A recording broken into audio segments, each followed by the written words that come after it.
The Calgary Flames are off to a hot start this season with the offense firing on all cylinders, and as a result, the team is undefeated. Not many people saw this coming, but NHL Insider Pierre LeBrun recently spoke to Flames GM Craig Conroy and revealed the truth behind the Flames' early success. We're going to get into that and more in this video, but first, I want to welcome you to Flames Digest. I'm Mark Griffith. If you're new around here and you love the Flames, make sure you subscribe so you can stay up to date on all the latest news, updates, reports, and rumors revolving around your Calgary Flames. We would love to welcome you to the Flames Digest family, which is such a fast-growing community here on YouTube. You guys are subscribing like crazy. I can't thank you guys enough. Nothing but love for you guys and, of course, for the Calgary Flames. So let's dive in and talk about this LeBrun Revelation, talking about, maybe revealing the truth behind why the Flames are doing so darn good through 3 games. Yes, it is only 3 games, but still, we're going to take all the W's we can get because we know what this franchise has been through, let alone just in the past couple of years. So it's nice to take these W's when we can. 3-0, which is fantastic. A chance to go 4-0 tonight, which we'll get into later in this video. But let's dive into the article from LeBrun himself. So what's behind the Flames' hot start? Catching up with Craigie Cons. Of course, this comes from Pierre LeBrun of The Athletic. So not all 3-0 starts are created equally. And for the Calgary Flames, a perfect start to the season so far feels momentous given how most of the outside world viewed them. Our season preview crew at The Athletic, for example, picked the Flames to finish 28th this season. And to be fair, that could obviously still happen. Yes, the Flames could still come 32nd in the league this year and get relegated down to the AHL. Wouldn't that be just an absolute crime? But no, the Flames could still come 28th. They could still come bottom 5, anywhere in there. But they could also go 82-0. We don't really know what'll happen. Is that likely? Well, I'd love to think so because of how hot they're starting. And if anything that we're about to get into means anything, then maybe they have a chance to have an 80-win season. I guess we'll see. I know I'm getting ahead of myself. I'm just joking around, but still so great that the Flames are playing so well, and let's hope it continues. Let's continue the article. But comeback wins on the road in Vancouver and Edmonton, which sandwiched a home win over Philadelphia, were an early season message. Yes, they're a team in transition, a team with obvious deficiencies, but the Flames also appear to be a tight-knit group with a gigantic chip on their shoulder. Oh, absolutely, Flames general manager Craig Conroy told The Athletic on Monday. I talked to the guys before the season. Hey, we're in this together. I see where everyone is picking us and what they're saying. You know what it's like when people say you can't do something?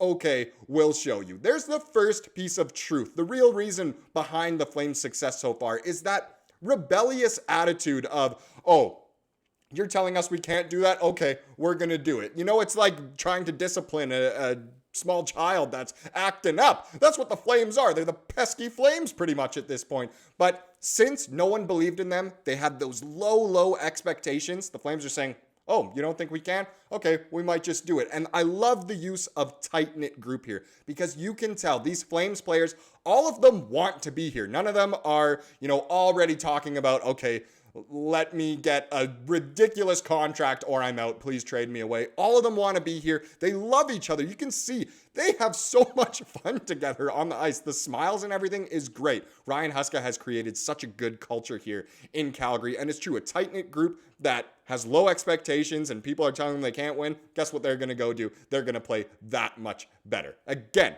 it's 3 games, small sample size, but the Flames were eager to have a chance to prove something this season.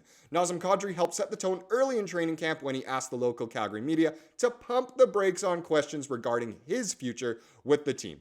Let us go play, said Kadri, who signed through 2029.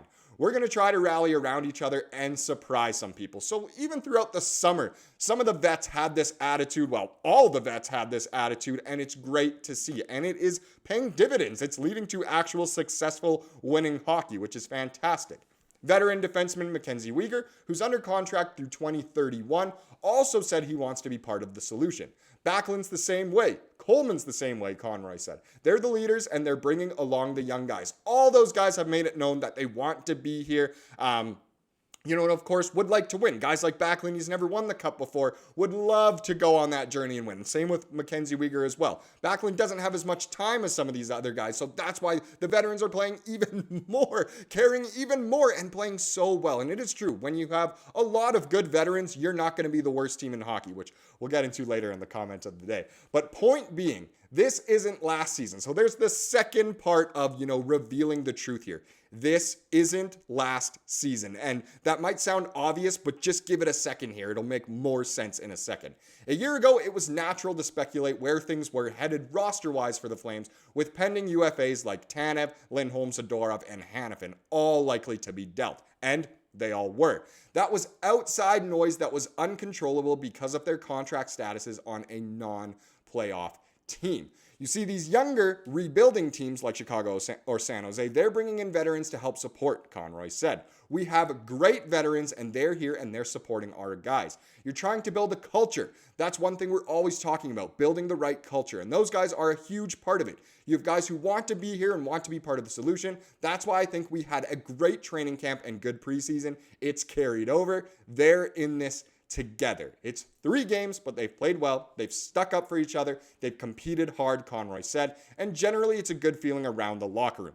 I know there's going to be ups and downs, but as long as they play hard and compete and stick up for each other, that's what you want to see on a nightly basis. And why does this mean, this isn't last season? Because the culture is completely different. It's a bunch of guys who want to be here, want to work hard and win. They haven't, already done enough to get the next contract or done enough to go be on a contending team and not want to be in Calgary. It's building up this culture, and it's not last season. All of the outside noise, it really did piss a lot of people off. Remember Jacob Markstrom at the trade deadline? He was so upset with how the Flames handled the trade rumors and how the media handled the trade rumors. At least the guys seemed like they were also a somewhat tight-knit group then, but they're even tighter now, and it's so nice to see that these Flames really care about each other, care about the city, care about the organization, and are going to play hard game in, game out, and it's really resulting in successful hockey, which is great to see. So if we really want to take, 3 things away about, LeBrun revealing the truth in his article,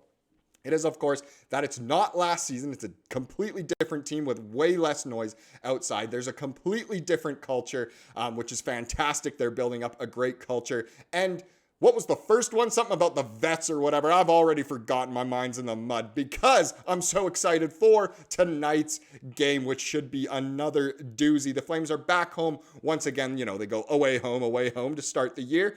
But we have a good one tonight with the Blackhawks being in town. Always nice when an original 6 team comes in. Connor Bedard should be playing, which is exciting. TJ Brody back playing in the Dome once again. But it is good. Dustin Wolf, I believe it has been confirmed now at the time of recording. When I took this screenshot, it wasn't yet. But Wolf should be starting for sure. And it looks as though Kirkland, once again, is in, of course, as is Coronado on the 4th line without Klapka. So looks like Lomberg, Coronado, and Kirkland will be that 4th line. Hopefully Kirkland can continue to dish out those Costco Kirkland beauties out there. And it should be a very fun game. It's always exciting to have one of the best young players in the league come to your barn. And of course, I'm talking about Connor Zary. What a good player he is. Now let's get into the comment of the day to wrap this one up and save me from, the truths of the video here. This one, I alluded to it earlier in the video, but I have to say a shout out to Shane here. And what he says is completely true, and it just is the way it is. So he said, I said this in the summer when everyone said we'd suck. We have too many veterans on this team to be horrible. I think we're likely not a playoff team, but will be fun to watch. That is extremely true. And look, Shane has been saying that all summer. Trust me, Shane, buddy. I see all your comments, and I completely agree with what you're saying here. And it just is true. We definitely thought the Flames would be a lot worse than they are. And again, it's only 3 games, so you're right. We're likely not a playoff team, but we have too many good vets to be absolutely terrible, like a San Jose from last year sort of thing. So great comment there. Thank you so much for watching this video. Please subscribe if you like what you saw here today, and have a wonderful rest of your day.